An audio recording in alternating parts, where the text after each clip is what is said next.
ವಾಯುಭಾರ ಕುಸಿತದ ಎಫೆಕ್ಟ್ ಕರ್ನಾಟಕದ ಮೇಲೆ ಆಗ್ತಾ ಇದೆ. ರಾಜ್ಯದ ಬೇರೆ ಬೇರೆ ಕಡೆಗಳಲ್ಲಿ ಚಳಿಯ ತೀವ್ರತೆ ಬಹಳ ಹೆಚ್ಚಾಗಿದೆ. ಬೆಂಗಳೂರಿನಲ್ಲಿ ಮಂಜು ಮುಸುಕಿದ ಗುದ್ದಾಟ ಬಹಳ ಜೋರಾಗಿದೆ.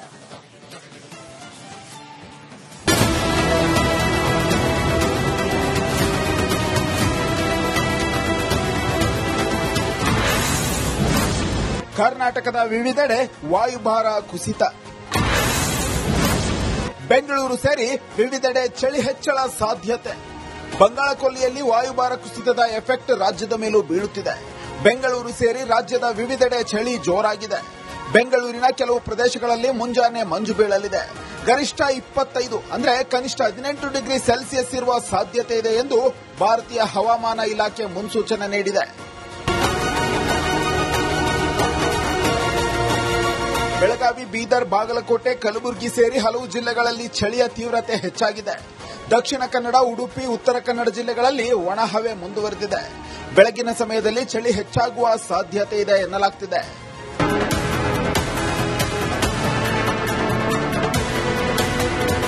ಕರ್ನಾಟಕದಲ್ಲಿ ವಾಯುಭಾರ ಕುಸಿತದ ಪರಿಣಾಮದ ಬಗ್ಗೆ ಹವಾಮಾನ ತಜ್ಞರು ಹೇಳೋದು ಹೀಗೆ. ಮತ್ತು ಕರಾವಳಿ ಜಿಲ್ಲೆಗಳಲ್ಲೂ ಕೂಡ ಸಾಮಾನ್ಯ ಉಷ್ಣಾಂಶ ಇದೆ. ಕನಿಷ್ಠ ಉಷ್ಣಾಂಶ ರಾತ್ರಿ ವೇಳೆಯಲ್ಲಿ 21ರಿಂದ 23 ಡಿಗ್ರಿ ಸೆಂಟಿಗ್ರೇಡ್ ತನಕ ಇದೆ. ಇನ್ನು ಚಳಿ ರಾತ್ರಿ ವೇಳೆಯಲ್ಲಿ ಸ್ವಲ್ಪ ಚಳಿ ಇರ್ತತಿ, ಅಷ್ಟೊಂದು ಏನು ಚಳಿ ಇರಲ್ಲ.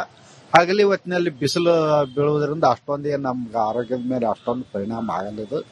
ಆದರೆ ಕಳೆದ ಒಂದು ವಾರದಿಂದ ಪೂರ್ವದ ಅಲೆಗಳ ಒಂದು ಪ್ರಭಾವದಿಂದಾಗಿ ಒಂದು 3-4 ದಿವಸ ತನಕ ಕರ್ನಾಟಕದ ದಕ್ಷಿಣ ಒಳನಾಡಿನ ಜಿಲ್ಲೆಗಳಲ್ಲಿ ಮೋಡ ಕವಿದ ವಾತಾವರಣ ಇತ್ತು. ಅದರ ಜೊತೆಗೆ ಅಲ್ಲಲ್ಲಿ ಮಳೆ ಕೂಡ ಬಂತು. ಹಿಂಗಾಗಿ ಹಗಲಿ ಮತ್ತು ರಾತ್ರಿ ವೇಳೆಯಲ್ಲಿ ಜಾಸ್ತಿ ಚಳಿ ಇರುವುದರಿಂದ ಇದು ಸ್ವಲ್ಪ ಆರೋಗ್ಯದ ಮೇಲೆ ಪರಿಣಾಮನೂ ಕೂಡ ಬಿತ್ತು. ಮುಂದಿನ ದಿನಗಳಲ್ಲಿ ತಾಪಮಾನದಲ್ಲಿ ಕನಿಷ್ಠ ತಾಪಮಾನದಲ್ಲಿ ಕೊಂಚ ಬದಲಾವಣೆಯಾಗುವ ಸಾಧ್ಯತೆ ಇದೆ.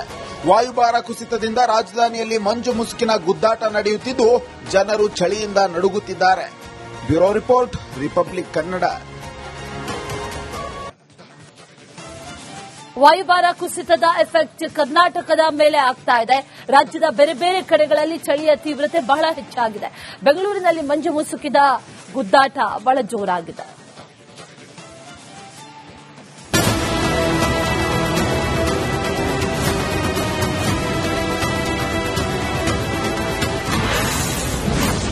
ಕರ್ನಾಟಕದ ವಿವಿಧೆಡೆ ವಾಯುಭಾರ ಕುಸಿತ.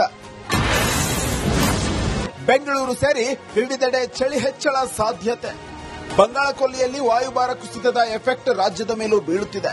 ಬೆಂಗಳೂರು ಸೇರಿ ರಾಜ್ಯದ ವಿವಿಧೆಡೆ ಚಳಿ ಜೋರಾಗಿದೆ. ಬೆಂಗಳೂರಿನ ಕೆಲವು ಪ್ರದೇಶಗಳಲ್ಲಿ ಮುಂಜಾನೆ ಮಂಜು ಬೀಳಲಿದೆ. ಗರಿಷ್ಠ 25 ಅಂದ್ರೆ ಕನಿಷ್ಠ 18 ಡಿಗ್ರಿ ಸೆಲ್ಸಿಯಸ್ ಇರುವ ಸಾಧ್ಯತೆ ಇದೆ ಎಂದು ಭಾರತೀಯ ಹವಾಮಾನ ಇಲಾಖೆ ಮುನ್ಸೂಚನೆ ನೀಡಿದೆ. ಬೆಳಗಾವಿ, ಬೀದರ್, ಬಾಗಲಕೋಟೆ, ಕಲಬುರಗಿ ಸೇರಿ ಹಲವು ಜಿಲ್ಲೆಗಳಲ್ಲಿ ಚಳಿಯ ತೀವ್ರತೆ ಹೆಚ್ಚಾಗಿದೆ. ದಕ್ಷಿಣ ಕನ್ನಡ, ಉಡುಪಿ, ಉತ್ತರ ಕನ್ನಡ ಜಿಲ್ಲೆಗಳಲ್ಲಿ ಒಣಹವೆ ಮುಂದುವರೆದಿದೆ. ಬೆಳಗಿನ ಸಮಯದಲ್ಲಿ ಚಳಿ ಹೆಚ್ಚಾಗುವ ಸಾಧ್ಯತೆ ಇದೆ ಎನ್ನಲಾಗುತ್ತಿದೆ.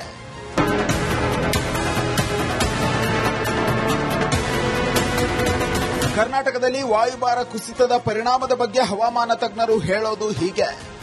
ಮತ್ತು ಕರಾವಳಿ ಜಿಲ್ಲೆಗಳಲ್ಲೂ ಕೂಡ ಸಾಮಾನ್ಯ ಉಷ್ಣಾಂಶ ಇದೆ. ಕನಿಷ್ಠ ಉಷ್ಣಾಂಶ ರಾತ್ರಿ ವೇಳೆಯಲ್ಲಿ 21ರಿಂದ 23 ಡಿಗ್ರಿ ಸೆಂಟಿಗ್ರೇಡ್ ತನಕ ಇದೆ.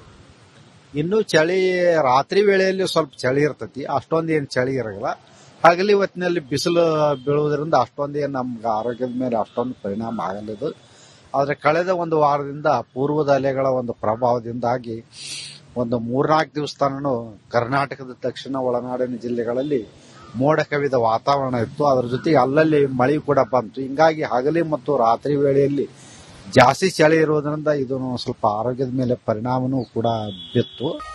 ಮುಂದಿನ ದಿನಗಳಲ್ಲಿ ತಾಪಮಾನದಲ್ಲಿ ಕನಿಷ್ಠ ತಾಪಮಾನದಲ್ಲಿ ಕೊಂಚ ಬದಲಾವಣೆಯಾಗುವ ಸಾಧ್ಯತೆ ಇದೆ. ವಾಯುಭಾರ ಕುಸಿತದಿಂದ ರಾಜಧಾನಿಯಲ್ಲಿ ಮಂಜು ಮುಸುಕಿನ ಗುದ್ದಾಟ ನಡೆಯುತ್ತಿದ್ದು ಜನರು ಚಳಿಯಿಂದ ನಡುಗುತ್ತಿದ್ದಾರೆ. Bureau report, Republic Kannada. ವಾಯುಭಾರ ಕುಸಿತದ ಎಫೆಕ್ಟ್ ಕರ್ನಾಟಕದ ಮೇಲೆ ಆಗ್ತಾ ಇದೆ. ರಾಜ್ಯದ ಬೇರೆ ಬೇರೆ ಕಡೆಗಳಲ್ಲಿ ಚಳಿಯ ತೀವ್ರತೆ ಬಹಳ ಹೆಚ್ಚಾಗಿದೆ. ಬೆಂಗಳೂರಿನಲ್ಲಿ ಮಂಜು ಮುಸುಕಿದ ಗುದ್ದಾಟ ಬಹಳ ಜೋರಾಗಿದೆ.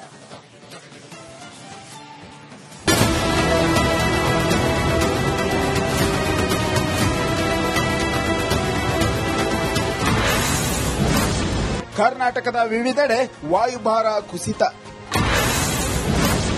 ಬೆಂಗಳೂರು ಸೇರಿ ವಿವಿಧೆಡೆ ಚಳಿ ಹೆಚ್ಚಳ ಸಾಧ್ಯತೆ. ಬಂಗಾಳಕೊಲ್ಲಿಯಲ್ಲಿ ವಾಯುಭಾರ ಕುಸಿತದ ಎಫೆಕ್ಟ್ ರಾಜ್ಯದ ಮೇಲೂ ಬೀಳುತ್ತಿದೆ. ಬೆಂಗಳೂರು ಸೇರಿ ರಾಜ್ಯದ ವಿವಿಧೆಡೆ ಚಳಿ ಜೋರಾಗಿದೆ. ಬೆಂಗಳೂರಿನ ಕೆಲವು ಪ್ರದೇಶಗಳಲ್ಲಿ ಮುಂಜಾನೆ ಮಂಜು ಬೀಳಲಿದೆ. ಗರಿಷ್ಠ 25 ಅಂದ್ರೆ ಕನಿಷ್ಠ 18 ಡಿಗ್ರಿ ಸೆಲ್ಸಿಯಸ್ ಇರುವ ಸಾಧ್ಯತೆ ಇದೆ ಎಂದು ಭಾರತೀಯ ಹವಾಮಾನ ಇಲಾಖೆ ಮುನ್ಸೂಚನೆ ನೀಡಿದೆ. ಬೆಳಗಾವಿ, ಬೀದರ್, ಬಾಗಲಕೋಟೆ, ಕಲಬುರಗಿ ಸೇರಿ ಹಲವು ಜಿಲ್ಲೆಗಳಲ್ಲಿ ಚಳಿಯ ತೀವ್ರತೆ ಹೆಚ್ಚಾಗಿದೆ. ದಕ್ಷಿಣ ಕನ್ನಡ, ಉಡುಪಿ, ಉತ್ತರ ಕನ್ನಡ ಜಿಲ್ಲೆಗಳಲ್ಲಿ ಒಣಹವೆ ಮುಂದುವರೆದಿದೆ. ಬೆಳಗಿನ ಸಮಯದಲ್ಲಿ ಚಳಿ ಹೆಚ್ಚಾಗುವ ಸಾಧ್ಯತೆ ಇದೆ ಎನ್ನಲಾಗುತ್ತಿದೆ.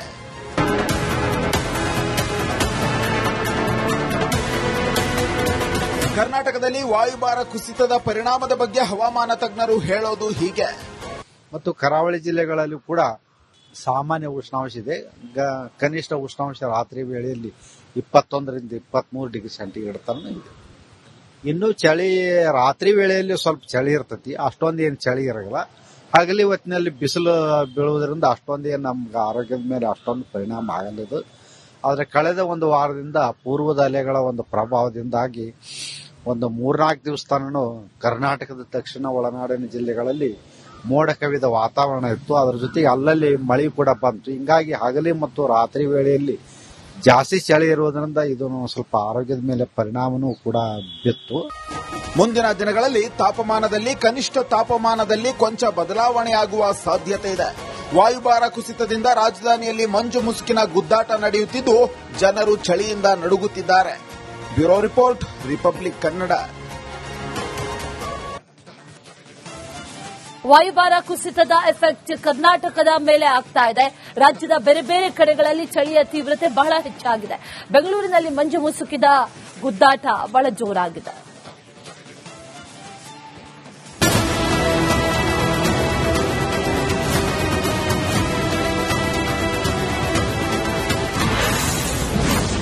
ಕರ್ನಾಟಕದ ವಿವಿಧೆಡೆ ವಾಯುಭಾರ ಕುಸಿತ. ಬೆಂಗಳೂರು ಸೇರಿ ವಿವಿಧೆಡೆ ಚಳಿ ಹೆಚ್ಚಳ ಸಾಧ್ಯತೆ. ಬಂಗಾಳಕೊಲ್ಲಿಯಲ್ಲಿ ವಾಯುಭಾರ ಕುಸಿತದ ಎಫೆಕ್ಟ್ ರಾಜ್ಯದ ಮೇಲೂ ಬೀಳುತ್ತಿದೆ. ಬೆಂಗಳೂರು ಸೇರಿ ರಾಜ್ಯದ ವಿವಿಧೆಡೆ ಚಳಿ ಜೋರಾಗಿದೆ. ಬೆಂಗಳೂರಿನ ಕೆಲವು ಪ್ರದೇಶಗಳಲ್ಲಿ ಮುಂಜಾನೆ ಮಂಜು ಬೀಳಲಿದೆ. ಗರಿಷ್ಠ 25 ಅಂದ್ರೆ ಕನಿಷ್ಠ 18 ಡಿಗ್ರಿ ಸೆಲ್ಸಿಯಸ್ ಇರುವ ಸಾಧ್ಯತೆ ಇದೆ ಎಂದು ಭಾರತೀಯ ಹವಾಮಾನ ಇಲಾಖೆ ಮುನ್ಸೂಚನೆ ನೀಡಿದೆ. ಬೆಳಗಾವಿ, ಬೀದರ್, ಬಾಗಲಕೋಟೆ, ಕಲಬುರಗಿ ಸೇರಿ ಹಲವು ಜಿಲ್ಲೆಗಳಲ್ಲಿ ಚಳಿಯ ತೀವ್ರತೆ ಹೆಚ್ಚಾಗಿದೆ. ದಕ್ಷಿಣ ಕನ್ನಡ, ಉಡುಪಿ, ಉತ್ತರ ಕನ್ನಡ ಜಿಲ್ಲೆಗಳಲ್ಲಿ ಒಣಹವೆ ಮುಂದುವರೆದಿದೆ. ಬೆಳಗಿನ ಸಮಯದಲ್ಲಿ ಚಳಿ ಹೆಚ್ಚಾಗುವ ಸಾಧ್ಯತೆ ಇದೆ ಎನ್ನಲಾಗುತ್ತಿದೆ.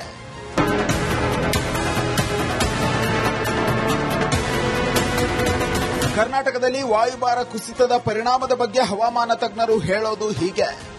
ಮತ್ತು ಕರಾವಳಿ ಜಿಲ್ಲೆಗಳಲ್ಲೂ ಕೂಡ ಸಾಮಾನ್ಯ ಉಷ್ಣಾಂಶ ಇದೆ. ಕನಿಷ್ಠ ಉಷ್ಣಾಂಶ ರಾತ್ರಿ ವೇಳೆಯಲ್ಲಿ 21ರಿಂದ 23 ಡಿಗ್ರಿ ಸೆಂಟಿಗ್ರೇಡ್ ತನಕ ಇದೆ. ಇನ್ನು ಚಳಿ ರಾತ್ರಿ ವೇಳೆಯಲ್ಲಿ ಸ್ವಲ್ಪ ಚಳಿ ಇರ್ತೈತಿ, ಅಷ್ಟೊಂದು ಏನು ಚಳಿ ಇರಲ್ಲ. ಹಗಲಿ ಹೊತ್ತಿನಲ್ಲಿ ಬಿಸಿಲು ಬೀಳುವುದರಿಂದ ಅಷ್ಟೊಂದು ಏನು ನಮ್ಗೆ ಆರೋಗ್ಯದ ಮೇಲೆ ಅಷ್ಟೊಂದು ಪರಿಣಾಮ ಆಗಲಿದ್ದು. ಆದರೆ ಕಳೆದ ಒಂದು ವಾರದಿಂದ ಪೂರ್ವದ ಅಲೆಗಳ ಒಂದು ಪ್ರಭಾವದಿಂದಾಗಿ ಒಂದು 3-4 ದಿವಸ ತನಕ ಕರ್ನಾಟಕದ ದಕ್ಷಿಣ ಒಳನಾಡಿನ ಜಿಲ್ಲೆಗಳಲ್ಲಿ ಮೋಡ ಕವಿದ ವಾತಾವರಣ ಇತ್ತು. ಅದರ ಜೊತೆಗೆ ಅಲ್ಲಲ್ಲಿ ಮಳೆ ಕೂಡ ಬಂತು. ಹಿಂಗಾಗಿ ಹಗಲಿ ಮತ್ತು ರಾತ್ರಿ ವೇಳೆಯಲ್ಲಿ ಜಾಸ್ತಿ ಚಳಿ ಇರುವುದರಿಂದ ಇದು ಸ್ವಲ್ಪ ಆರೋಗ್ಯದ ಮೇಲೆ ಪರಿಣಾಮನೂ ಕೂಡ ಬಿತ್ತು. ಮುಂದಿನ ದಿನಗಳಲ್ಲಿ ತಾಪಮಾನದಲ್ಲಿ ಕನಿಷ್ಠ ತಾಪಮಾನದಲ್ಲಿ ಕೊಂಚ ಬದಲಾವಣೆಯಾಗುವ ಸಾಧ್ಯತೆ ಇದೆ. ವಾಯುಭಾರ ಕುಸಿತದಿಂದ ರಾಜಧಾನಿಯಲ್ಲಿ ಮಂಜು ಮುಸುಕಿನ ಗುದ್ದಾಟ ನಡೆಯುತ್ತಿದ್ದು ಜನರು ಚಳಿಯಿಂದ ನಡುಗುತ್ತಿದ್ದಾರೆ. Bureau report, Republic Kannada.